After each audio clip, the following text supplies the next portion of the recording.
sadar orang tua kita.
Shalom Bapak Ibu, Saudara-saudari yang dikasihi Tuhan Yesus Kristus.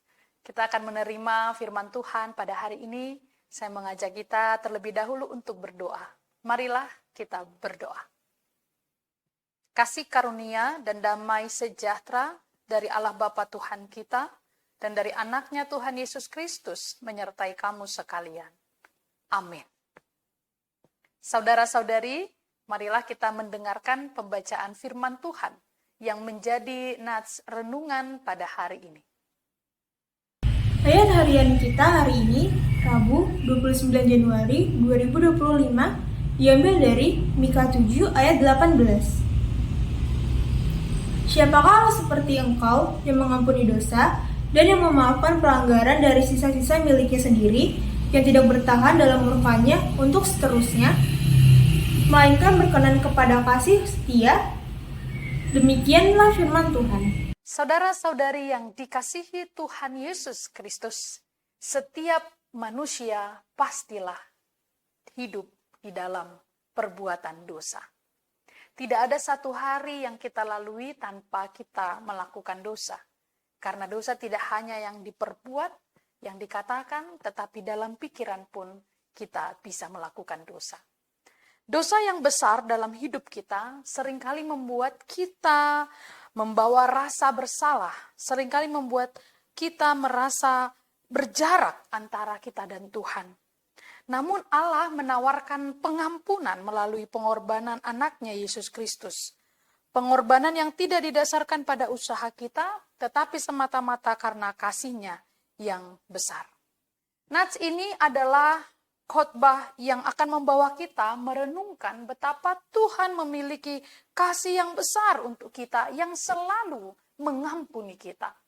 Kalau dalam kehidupan kita sebagai manusia biasa, jika ada orang yang telah melanggar janjinya bahkan lebih dari 3 kali, kita akan sulit percaya kepadanya.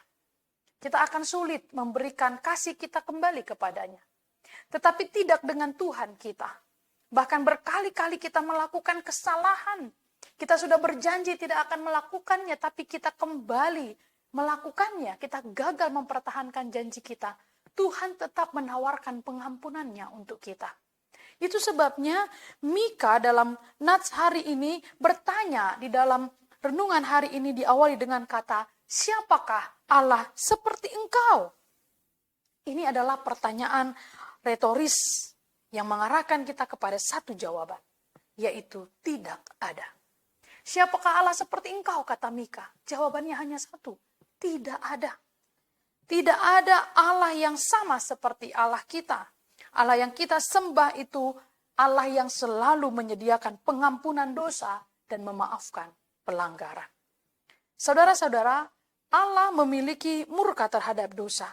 Tetapi ayat ini menunjukkan bahwa Dia tidak bertahan dalam murkanya untuk selama-lamanya. Murka Allah tidak pernah didasarkan pada dendam, melainkan pada keadilan. Kasih setia Tuhan jauh melampaui murka Allah.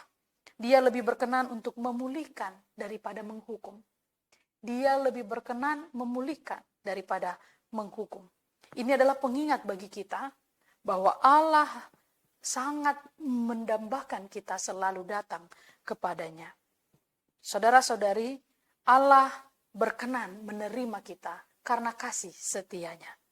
Hesed dalam bahasa Ibrani, kesetiaan, menunjukkan kasih yang penuh komitmen, kasih yang tidak bersyarat, dan kasih yang bertahan selamanya. Allah kita berkenan kepada kasih ini. Hesed dalam bahasa Ibrani berarti kasih yang bertahan selama-lamanya. Kasih yang penuh komitmen dan kasih yang tidak bersyarat. Ini adalah yang Tuhan tunjukkan kepada kita. Kasih hesed itu. Maka jika demikian kita pun harus menunjukkan kasih yang sama kepada Tuhan. Walaupun kita sering gagal. Karena itu saudara-saudari, jika kita sudah melakukan dosa yang besar. Melakukan pelanggaran yang besar. Membuat kita merasa tidak lagi layak di hadapan Tuhan. Ingatlah bahwa ketika kita sering merasa tidak layak menerima kasih-Nya, tetapi kasih Allah tidak tergantung kepada siapa kita, melainkan pada siapa Dia. Dia adalah Allah yang setia, meskipun seringkali kita tidak setia. Bapak, Ibu, dan saudara-saudari yang diberkati Tuhan Yesus Kristus, percayalah kepada pengampunan-Nya. Jangan biarkan rasa bersalah menggagalkan atau menghalangi hubungan kita dengan Tuhan. Datanglah kepadanya dengan hati yang bertobat dan terimalah pengampunannya. Hiduplah dalam kasih dan dalam kesetiaan Allah. Sebagaimana kita telah menerima kasih setia Allah, kita juga dipanggil untuk menunjukkan kasih kita kepada sesama. Dan yang terakhir, marilah kita senantiasa merenungkan ayat ini untuk mendekat kepada Tuhan, menghayati firman Tuhan ini, agar hati kita selalu dilimpahi rasa syukur mengingat pengorbanan Tuhan yang besar melalui Yesus Kristus, sehingga kita selalu memuji Dia, memuji namanya, memuji Tuhan yang selalu menyediakan pengampunan bagi kita. Siapapun yang berdosa, memiliki kesalahan yang besar, datanglah kepada Tuhan dengan pertobatan. Tuhan menerima kita, Tuhan memberikan pengampunannya. Tuhan Yesus memberkati. Amin. Marilah kita berdoa. Ya Tuhan Allah yang setia, Allah yang menyediakan pengampunan bagi kami. Terima kasih Tuhan, kami memuji nama-Mu. Tuhan adalah Tuhan yang tidak pernah tidak memberikan pengampunan kepada kami. Yang tidak pernah menolak kami. Yang tidak pernah memalingkan wajahnya kepada kami saat kami datang berseru kepadamu. Di dalam kerendahan hati, di dalam kehancuran, di dalam dosa, kami datang kepada Tuhan. Apapun dosa masa lalu kami atau masa yang kini yang kami lakukan, ya Tuhan, tolonglah kami, berikan kami pengampunan-Mu, berikan kami kasih-Mu yang besar itu, dan ajarlah kami melalui hari-hari kami dengan hidup lebih kudus di hadapan Tuhan, di hadapan sesama. Ya Tuhan, kuatkanlah kami melalui segala pekerjaan, rutinitas kami hari ini, agar nama Tuhan dipermuliakan. Berkatilah siapapun yang sedang sakit terbaring lemah, Tuhan menyembuhkan mereka. Terpujilah nama Tuhan. Di dalam pengasihan anak-Mu Tuhan Yesus Kristus, terimalah doa kami ini. Anugerah dari Tuhan kita Yesus Kristus, kasih setia dari Allah Bapa, dan persekutuan dengan Roh Kudus menyertai kamu sekalian. Amin. Selamat beraktivitas, Tuhan Yesus memberkati. Shalom.